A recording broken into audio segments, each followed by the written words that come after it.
ನಾವೇನು ಕಳುವು ಮಾಡಿದ್ದೀವಾ? ನಮಗ್ಯಾಕೆ ಕಾಡುತ್ತೀರಾ? ಇಂತಹ ಉರಿ ಬಿಸಿಲಿನಲ್ಲಿ ಅಲ್ಲಿ ಇಲ್ಲಿ ಸ್ವಲ್ಪ ಹೊತ್ತು ನಿಂತು ತರಕಾರಿ ಮಾರಾಟ ಮಾಡಿ ಜೀವನ ಸಾಗಿಸುತ್ತಿದ್ದೀವಿ. ನಮಗ್ಯಾಕ್ರಿ ಕಷ್ಟ ಕೊಡುತ್ತೀರಾ?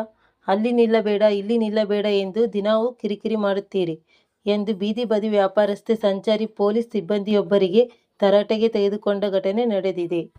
ಕೋರ್ಟಿನ ಆದೇಶದ ಮೇರೆಗೆ ಫುಟ್ಪಾತ್ ಅತಿಕ್ರಮಿಸಿಕೊಂಡ ಬೀದಿ ಬದಿ ವ್ಯಾಪಾರಸ್ಥರನ್ನು ತೆರವುಗೊಳಿಸಿ ಪರ್ಯಾಯ ವ್ಯವಸ್ಥೆ ಕಲ್ಪಿಸುವ ಭರವಸೆಯನ್ನು ಫುಟ್ಪಾತ್ ವ್ಯಾಪಾರಸ್ಥರಿಗೆ ಅಧಿಕಾರಿಗಳು ನೀಡಿದ್ದರು. ಆದರೆ ಅವರು ಕೊಟ್ಟ ಭರವಸೆ ಮರೀಚಿಕೆಯಾಗಿದೆ. ಈ ಹಿನ್ನೆಲೆ ಪೊಲೀಸ್ ಸಿಬ್ಬಂದಿಗಳಿಗೆ ತಲೆನೋವಿನ ಸಂಗತಿಯಾಗಿದ್ದು, ನಿತ್ಯವೂ ಫುಟ್ಪಾತ್ ವ್ಯಾಪಾರಸ್ಥರ ನಡುವೆ ಮಾತಿನ ಚಕಮಕಿ ನಡೆಸುವ ನಿತ್ಯದ ಕಾಯಕವಾಗಿದೆ. ಶ್ರೀಶಕ್ತಿ ಭವನದ ಮುಂದೆ ಮತ್ತು ಪಕ್ಕದಲ್ಲಿ ಫುಟ್ಪಾತ್ ವ್ಯಾಪಾರಸ್ಥರು, ಅಲ್ಲ ಸ್ವಾಮಿ, ನಾವೇನು ಕಳ್ಳತನ ಮಾಡಿದ್ದೀವಾ? ಫೋಟೋ ವಿಡಿಯೋ ತೆಗೆದು ಏನು ಮಾಡುತ್ತೀರಾ?